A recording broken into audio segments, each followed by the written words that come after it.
नमस्कार। आकाशवाणी से प्रस्तुत है समाचार संध्या।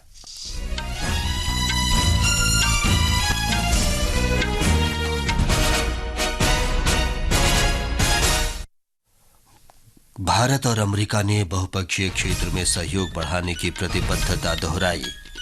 दोनों देशों की 2+2 वार्ता आज नई दिल्ली में संपन्न। विधानसभा चुनाव वाले राज्यों में प्रचार जोरों पर।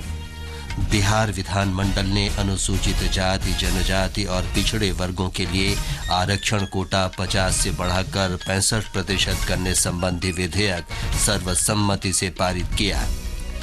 दिल्ली सरकार ने वायु गुणवत्ता में सुधार को देखते हुए सम विषम वाहन प्रणाली लागू करने का फैसला स्थगित किया। देश भर में धनतेरस का त्योहार मनाया जा रहा है और अहमदाबाद में आईसीसी विश्व कप क्रिकेट में दक्षिण अफ्रीका और अफगानिस्तान का मैच जारी।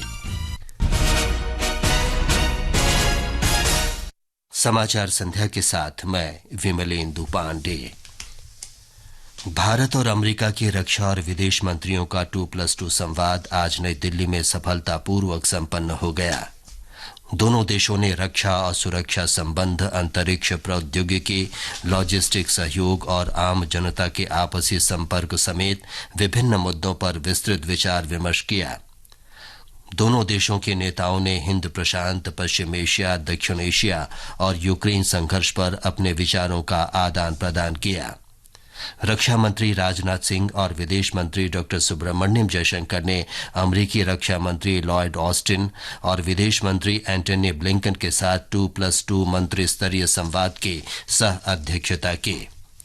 विदेश सचिव विनय मोहन क्वात्रा ने बैठक के बाद संवाददाताओं को बताया कि भारत और अमेरिका ने द्विपक्षीय संबंधों को व्यापक समीक्षा की। उन्होंने कहा कि दोनों देशों के नेताओं ने व्यापार और निवेश, प्रौद्योगिकी, मूल्यवर्धन और आपूर्ति श्रृंखला, अंतरिक्ष, खनिज और आतंकवाद के विरुद्ध संघर्ष में भागीदारी पर चर्चा की। Today's dialogue has actually helped both India and the US to energize the multifaceted India-US cooperation and reaffirmed our partnership, the objectives and the goals inherent in it. We are grateful to the principals for guiding our efforts to elevate the India-US relations. रक्षा सचिव गिरधर अरमाने ने कहा कि दोनों देशों ने रक्षा संबंधों और पिछले कुछ वर्षों में विशेष क्षेत्रों के घटनाक्रम पर जोर दिया। The potential collaboration in emerging domains for the civilian commercial use as well as for the strategic use also was a topic of common interest. How the defense industries can intersect each other's interests and promote each other in this particular context of strong bilateral ties was also a matter of great focus. इससे पहले रक्षा मंत्री राजनाथ सिंह ने संवाद की शुरुआत करते हुए कहा कि भारत अमेरिका द्विपक्षीय संबंधों में रणनीतिक हितों और रक्षा, सुरक्षा और खुफिया सहयोग बढ़ रहा है। विदेश मंत्री डॉ जयशंकर ने कहा कि आज का संवाद प्रधानमंत्री नरेंद्र मोदी और अमेरिकी राष्ट्रपति जो बाइडेन के दृष्टिकोण को आगे बढ़ाने का अवसर है। अमेरिका के विदेश मंत्री एंटनी ब्लिंकन ने कहा कि दोनों देश क्वाड के माध्यम से मुक्त, खुले और समृद्ध भारत अमेरिका प्रशांत क्षेत्र को प्रोत्साहन देने के लिए काम कर रहे हैं। अमेरिका के रक्षा मंत्री लॉयड ऑस्टिन ने कहा कि दोनों देशों का सहयोग समुद्र तल से लेकर अंतरिक्ष तक है। रक्षा मंत्री राजनाथ सिंह ने आज नई दिल्ली में अमेरिका के रक्षा मंत्री लॉयड ऑस्टिन के साथ द्विपक्षीय बैठक की। दोनों पक्षों ने रक्षा और सामरिक मुद्दों पर विस्तृत रूप से चर्चा की। रक्षा प्रणालियों को मिलकर विकसित करने के जरिए रक्षा औद्योगिक सहयोग बढ़ाने पर विशेष ध्यान दिया गया। ये समाचार हमारी वेबसाइट newsonair.gov.in/hindi और हमारे mobile app news on AIR पर भी उपलब्ध हैं। ये आकाशवाणी है। आगामी विधानसभा चुनाव के लिए विभिन्न राजनीतिक दलों के प्रमुख नेता 4 राज्यों मध्य प्रदेश, छत्तीसगढ़, राजस्थान और तेलंगाना में प्रचार अभियान में जुट गए हैं। मध्य प्रदेश की सभी 230 सीटों के लिए एक चरण में 17 नवंबर को वोट डाले जाएंगे। तेलंगाना में विधानसभा चुनाव के लिए नामांकन दाखिल करने का आज आखिरी दिन था। नामांकन पत्रों की जांच सोमवार को की जाएगी। उम्मीदवार इस महीने की 15 तारीख तक नाम वापस ले सकेंगे। राज्य में 30 नवंबर को मतदान होगा। राजस्थान में विधानसभा चुनाव के लिए प्रचार तेज हो गया है। हमारे संवाददाता ने बताया है कि भारतीय जनता पार्टी, कांग्रेस और अन्य दलों के नेता चुनावी सभाओं को संबोधित कर रहे हैं। कांग्रेस के वरिष्ठ नेता और मुख्यमंत्री अशोक गहलोत ने आज बाली, सुमेरपुर तथा भीनमाल में पार्टी प्रत्याशियों के पक्ष में जनसभाओं को संबोधित किया। उन्होंने राज्य सरकार की विभिन्न योजनाओं का जिक्र करते हुए कहा कि उनकी सरकार ने विकास के कामों में कोई कसर नहीं छोड़ी है। दूसरी ओर भाजपा नेता और राज्य की पूर्व मुख्यमंत्री वसुंधरा राजे ने आज झालावाड़ के विभिन्न गाँवों का दौरा कर नुक्कड़ सभाओं को संबोधित किया। श्रीमती राजे ने राज्य सरकार को घेरते हुए कहा कि राज्य की कांग्रेस सरकार हर मोर्चे पर विफल साबित हुई है। आजाद समाज पार्टी के नेता चंद्रशेखर आजाद ने अलवर जिले में पार्टी प्रत्याशी के लिए चुनाव प्रचार किया। जितेंद्र द्विवेदी, आकाशवाणी समाचार, जयपुर। राज्य में सभी 200 विधानसभा सीटों के लिए 25 नवंबर को मतदान होगा। छत्तीसगढ़ में विधानसभा चुनाव 2 चरणों में हो रहा है। पहले चरण में 7 नवंबर को 20 विधानसभा क्षेत्रों के लिए वोट डाले गए। 17 नवंबर को छत्तीसगढ़ की 30 विधानसभा सीटों के लिए मतदान होगा। मिजोरम, छत्तीसगढ़, मध्य प्रदेश, राजस्थान और तेलंगाना में वोटों की गिनती 3 दिसंबर को होगी। मिजोरम में आइजोल दक्षिण 3 निर्वाचन क्षेत्र के मुआलुथुंग मतदान केंद्र पर आज पुनर्मतदान शांतिपूर्ण ढंग से संपन्न हुआ। मतदान में कुल 87.08% मतदाताओं ने वोट डाले। भारतीय जनता पार्टी ने आम आदमी पार्टी के सोशल मीडिया पर प्रसारित एक वीडियो को लेकर चुनाव आयोग से शिकायत की है। भाजपा ने इस वीडियो को आपत्तिजनक बताया है। पार्टी ने एक प्रतिनिधिमंडल ने केंद्र सरकार को निशाना बनाने वाले इस वीडियो पर चुनाव आयोग की कार्रवाई की मांग की। बिहार विधान परिषद ने अनुसूचित जाति, जनजाति, अत्यंत पिछड़ी जाति तथा अन्य पिछड़ी जाति के लिए राज्य की सरकारी नौकरियों में आरक्षण 50 से बढ़ाकर 65% करने संबंधी संशोधन विधेयक आज सर्वसम्मति से पारित कर दिया। विपक्षी भाजपा ने भी इसका समर्थन किया। राज्य विधानसभा ने कल इसे सर्वसम्मति से पारित किया था। ये विधेयक अब राज्यपाल को भेजा जाएगा। उनकी मंजूरी के बाद ये विधेयक अधिनियम बन जाएगा। सदन में विधेयक पेश करते हुए राज्य के संसदीय कार्य मंत्री विजय कुमार चौधरी ने कहा कि पिछड़ी जातियों को सरकारी नौकरियों में 18% आरक्षण मिलेगा। 25% का अधिकतम आरक्षण अत्यंत पिछड़ी जातियों को तथा अनुसूचित जातियों को 20% और अनुसूचित जनजातियों को 2% आरक्षण देने का प्रावधान है। सरकार ने प्रसारण सेवा विनियमन विधेयक 2023 का मसौदा जारी कर दिया है और इस पर राय मांगी है।